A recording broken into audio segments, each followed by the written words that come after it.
Om Swastiastu, Neng bagus, Neng Ayu semuanya dimanapun berada. Sampai jumpa lagi dengan Bapak di sini. Neng bagus, Neng Ayu, Bapak akan melanjutkan menuturkan babad leluhur Bali, sejarah leluhur kita di Bali ini yang berhubungan erat dengan kerajaan-kerajaan yang ada di Jawa. Neng bagus, Neng Ayu. Sebelumnya Bapak sudah menceritakan sampai dengan Ki Kebo Iwa yang merupakan patih terkemuka kerajaan Bali, mana Ki Kebo Iwa adalah keturunan dari Sang Hyang Sidimantra Sakti, keturunan dari Karang Buncit. Neng bagus, Neng Ayu. Sekarang Bapak lanjutkan ke Panca Tirta yang pertama yang bernama Empu Ganijaya, yang menurunkan 7 orang putra yang disebut dengan Sabta Resi, Sabta Pandita, 7 pendeta. Neng bagus, Neng Ayu. Sabta Resi, Sabta Pandita, 7 pendeta ini yang nantinya menurunkan pasak sanak. Kalau Bapak tidak salah menghitung, itu ada nanti menurunkan 13 soroh pasak. Neng bagus, Neng Ayu. Sebelum Bapak menceritakan ke-13 soroh pasak ini, Bapak menceritakan dulu Sabta Resi, Sabta Pandita. Yang pertama itu bernama Empu Ketek, yang kedua Empu Kananda, yang ketiga Empu Wiradjana, yang keempat Empu Witadharma. Empu Witadharma ini sama dengan nama leluhurnya. Yang kelima Empu Ragarunting, yang keenam itu Empu Prateka, dan yang ketujuh bernama Empu Dangke. Neng bagus, Neng. Nah, 7 pendeta Sabta Resi ini, Neng bagus, Neng Ayu, dari dulu sudah berjasa sekali terhadap Bali, terhadap Pulau Bali yang kita cintai ini. Neng bagus, Neng. Diceritakan pada suatu hari pas di Jawa itu Rahina Sugimanik. Nah, kalau Rahina Sugimanik ini sekarang di Bali sudah berubah menjadi Sugian Jawa, yang jatuh pada hari waras Patiwage Wuku Sungsang. Pas pada hari Sugimanik itu, Sabta Resi ini datang ke Bali untuk melaksanakan upacara upacara puja wali yang ada di pura kawitannya di Bali, seperti pura Lempuyang Madya yang merupakan perahyangan dari Empu Ganijaya yang jatuh pada hari Manes Galungan atau Waraspati Umanes Wuku Dungulan. Neng bagus. Kemudian dilanjutkan ke pura Catur Lawa Ratu Pasak di Besakih yang merupakan perahyangan dari Empu Sumeru yang jatuh pada hari Purnamaning Sasih Kedasa. Kemudian dilanjutkan ke pura Dasar Buana Gelgel, perahyangan dari Empu Gana yang jatuh pada hari Soma Pemacakan Agung atau Soma Kelion Wuku Kuningan. Kemudian yang terakhir baru dilaksanakan di pura Silayukti yang merupakan perahyangan dari Empu Kuturan yang jatuh pada Buddha Kelion Wuku Pahang. Neng bagus. Sabta Resi, Sabta Pandita ini juga melaksanakan upacara yang disebut Atabuh Gentuh dengan mendirikan sanggar tawang di perempatan jalan, yang sampai sekarang kita rayakan dengan Hari Raya Nyepi. Neng bagus. Nah, Sabta Resi ini juga melaksanakan upacara Betara Turun Kabeh di Besakih yang jatuh pada setiap tahun sekali. Kemudian juga melaksanakan upacara Panca Bali Krama yang jatuh setiap 5 tahun sekali di Pura Besakih. Itulah Sabta Resi. Neng bagus, Neng Ayu. Dari dulu sudah punya andil untuk mengokohkan, untuk mengajarkan Bali. Neng bagus, Neng Ayu. Nah, sekarang Bapak akan melanjutkan menuturkan keturunan dari masing-masing Saptarsi. Empu Ketek menurunkan yang bagus. Empu Ketek menurunkan 2 soroh pasak. Yang pertama pasak Roh Jiwu, yang kedua pasak Padang Subadra. Empu Kananda menurunkan 1 soroh pasak yang bernama Ki Dukuh Sorga. Empu Wiradnyana menurunkan 1 soroh pasak yang disebut dengan pasak Tatar. Empu Witadharma yang menurunkan 2 soroh pasak. Yang pertama pasak Gel-Gel, yang kedua pasak Bendesa Mas. Empu Raga Runtik yang menurunkan 3 soroh pasak. Yang pertama pasak Tutuan, pasak Kubayan, pasak Salahin. Empu Prateka yang menurunkan 1 soroh pasak. Pasak Prateka atau pasak Kubakal. Neng bagus. Empu Dangke menurunkan 3 soroh pasak. Yang pertama pasak Gaduh, yang kedua pasak Mukuhin, dan yang ketiga pasak Dangke. Nah, neng bagus, neng ayu. Nah, ke-13 soroh ini keturunannya neng bagus, neng ayu. Inilah yang sudah dari semenjak masa Raja Sri Astasura Ratna Bumi Banten, Kerajaan Bedahulu. Ini sudah keturunan Saptarsi ini sudah mensupport kerajaan dengan baik, neng bagus, neng. Jadi sudah punya andil besar untuk mensupport kerajaan. Banyak jabatan-jabatan yang dipegang oleh keturunan Saptarsi ini. Seperti sebagai Amangku Bumi, sebagai komandan pasukan, sebagai pengatur strategi perang, sebagai penyarikan, sebagai dukuh, sebagai bendesa. Jadi semenjak dulu, baik dari masih pemerintahan Sri Astasura Ratna Bumi Banten, Kerajaan Bedahulu, maupun dari Sri Aji Krishna Kepakisan yang adipati yang diletakkan Majapahit.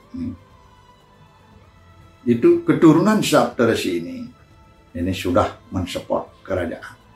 Nah, maka dari itu keturunan Saptarsi ini mendapat gelar Pasak.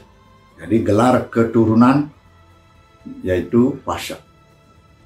Nah, jadi begitu baru lahir dari keturunan Saptarsi ini sudah disebut Pasak.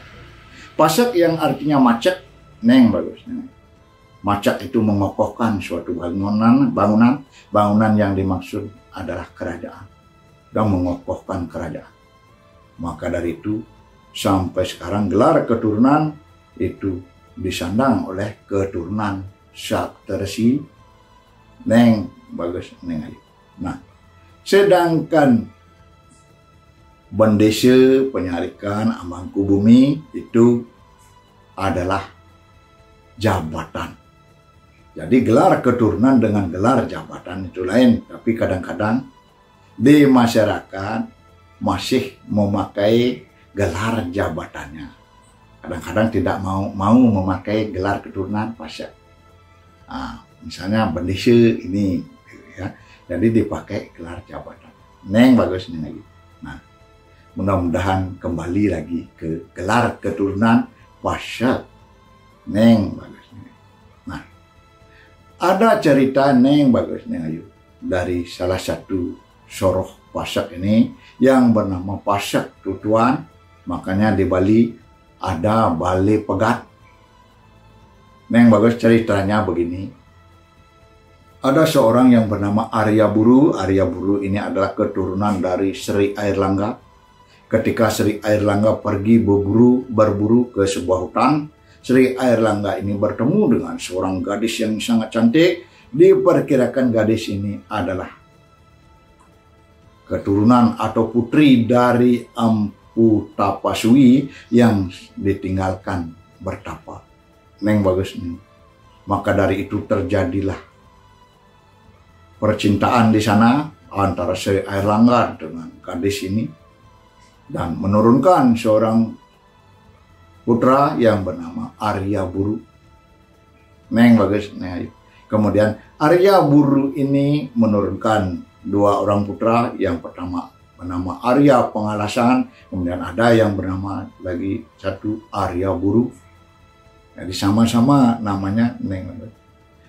Jadi Arya Buru yang pertama itu ada yang mengatakan Arya Buru alias Arya Pengalasan alias Arya Timbul. Neng boleh. Kemudian Arya Buru alias Arya Pengalasan Arya Timbul ini menurunkan yang pertama lagi Arya Pengalasan lagi namanya, yang kedua Arya Buru lagi namanya. Nah, kemudian Arya Pengalasan ini tidak diceritakan di sini, berarti sebenarnya sedangkan Arya Buru mempunyai dua putra. Yang pertama Arya Buru lagi namanya, yang kedua Arya Timbul. Kemudian Arya Timbul ini katanya merantau dulu ke Sukawati. Nah, neng bagus neng. Nah, Arya Buru ini yang hanya mempunyai seorang putri. Nah, diceritakan neng bagus. Putrinya Arya Buru ini dinikahi oleh Pasek Tutuan. Nah, karena Arya Buru ini sudah tidak mempunyai putra, maka ada permintaan daripada Arya Buru ini kepada Pasek Tutuan di saat Arya Buru ini meninggal supaya Pasek Tutuan yang melaksanakan upacara pengabenan dan menyembah mayatnya. Neng bagus neng. Nah, yang menjadi masalah adalah menyembah mayat mertuanya ini karena tidak dibenarkan menurut aturan semeton Pasek sanalianan. Nah, neng bagus neng. Nah, karena Pasek Tutuan ini sudah cinta sehingga Pasek Tutuan ini menyanggupi atau menyetujui segala permintaan dari mertuanya ini Arya Buru tanpa diberitahukan kepada semeton Pasek lainnya. Nah, jadi hal ini dirahasiakan neng bagus neng. Nah, terjadilah pernikahan itu neng bagus neng ayu. Diceritakan Arya Buru meninggal dunia neng bagus neng ayu. Setelah meninggal dilaksanakan upacara pengabenan oleh Pasek Tutuan. Nah, yang menjadi masalah Pasek Tutuan ini supaya tidak diketahui oleh semeton Pasek lainnya menyembah mayat mertuanya yang dilarang oleh semeton Pasek, sehingga Pasek Tutuan ini bersembunyi di balik tembok menyembah mayat mertuanya neng bagus neng lagi. Tetapi tiba-tiba tembok yang dipakai bersembunyi ini itu tiba-tiba runtuh sehingga semua semeton Pasek melihat Pasek Tutuan sedang menyembah mayat mertuanya neng bagus neng lagi. Nah, untuk itu semeton Pasek memutus tali persaudaraan dengan Pasek Tutuan neng bagus neng lagi. Nah, ada cerita seperti itu, maka untuk memperingati dari kejadian ini didirikanlah Balai Pegat. Nah, itu neng bagus neng ayu. Nah, saran Bapak kepada neng bagus neng ayu keturunan Pasek Tutuan, Arya Tutuan, kedua-duanya ambil neng bagus. Tutuan adalah seorang Arya, Tutuan juga seorang Pasek. Jadi Arya Tutuan, Pasek Tutuan, supaya neng bagus neng ayu tidak salah. Neng bagus neng ayu. Begitulah saran Bapak. Neng ayu neng bagus. Bapak sekarang lanjutkan menuturkan tentang raja kerajaan Kahuripan yang bernama Sri Airlangga yang menurunkan banyak para Arya di Bali. Neng bagus neng. Siapakah Sri Airlangga ini? Neng bagus neng. Nah, Sri Airlangga adalah putra pertama dari 3 bersaudara, di mana ayahnya bernama Sri Udayana, keturunan dari Sri Kesari Warmadewa, dinasti Warmadewa. Kalau Lagi Ceneng bertanya, Sri Kesari Warmadewa ini dari mana? Berasal dari kerajaan Sriwijaya yang rajanya dulu Sri Sailendra yang menganut paham Buddha, yang berpusat di Swarna Dwipa dulu namanya, dari Sumatera Selatan, Palembang. Neng bagus. Nah, kalau Ceneng lagi bertanya, kerajaan Sriwijaya ini dari mana lah asalnya? Ini diperkirakan kerajaan ini berasal dari kerajaan Kola yang ada di India. Nah, Neng bagus. Nah, kira-kira Sri Sailendra ini berasal dari keturunan siapa ya? Nah, ini yang tidak diceritakan. Bapu sudah berusaha mencari. Neng bagus, Neng Ayu berusaha mencari keturunan dari siapa. Tapi Bapu memperkirakan, sebab di Bali ini kita semua bersembahyang itu di Pura Lempuyang Luhur. Bapu memperkirakan ini Sri Sailendra ini adalah merupakan keturunan dari putra yang ketiga dari Hyang Ganejaya yang bernama Sangkul Putih.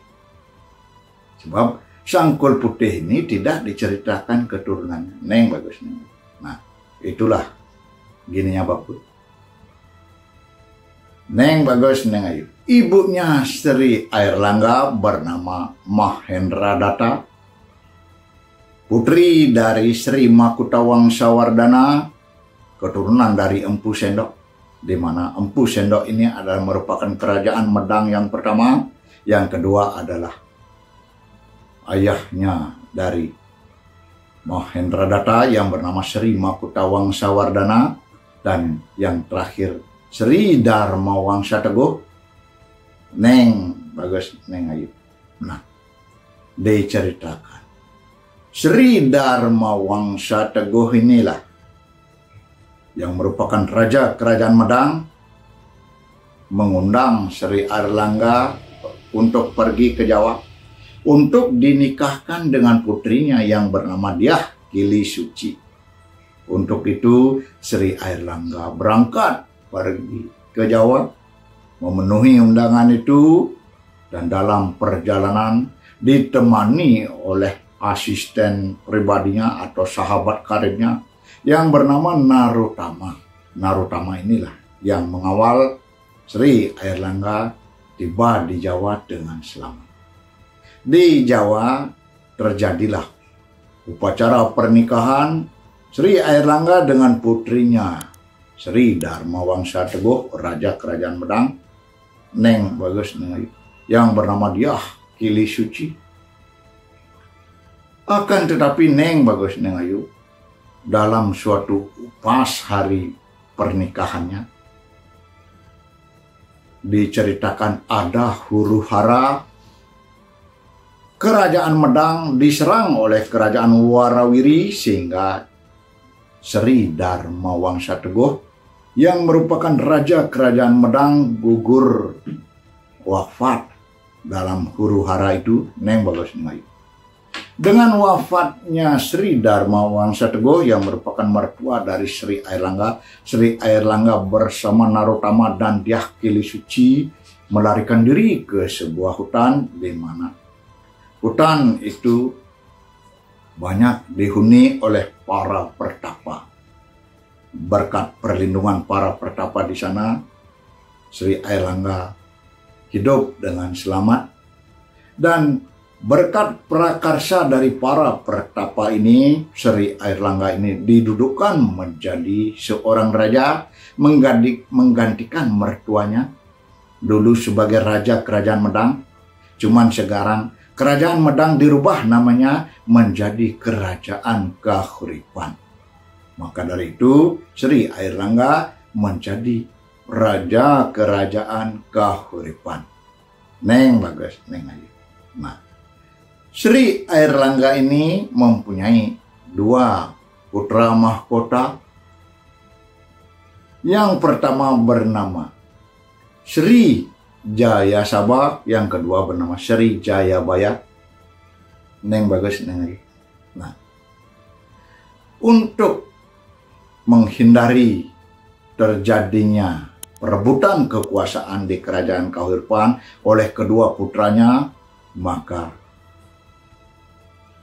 Sri Airlangga mempunyai inisiatif untuk mendudukkan salah satu putranya untuk menjadi raja di Bali. Dengan demikian, diutuslah bagawantanya yang bernama Empu Baradah untuk datang ke Bali. Neng bagusnya. Kemudian datanglah Empu Baradah ke Bali, menemui Senapati Kuturan, menemui Empu Kuturan yang pada masa itu menjadi seorang senapati dari Raja Sri Udayana Mahendradatta. Neng bagusnya. Neng bagus, sudah lama Bapu ini. Nanti Bapu akan lanjutkan kembali. Salam Rahayu.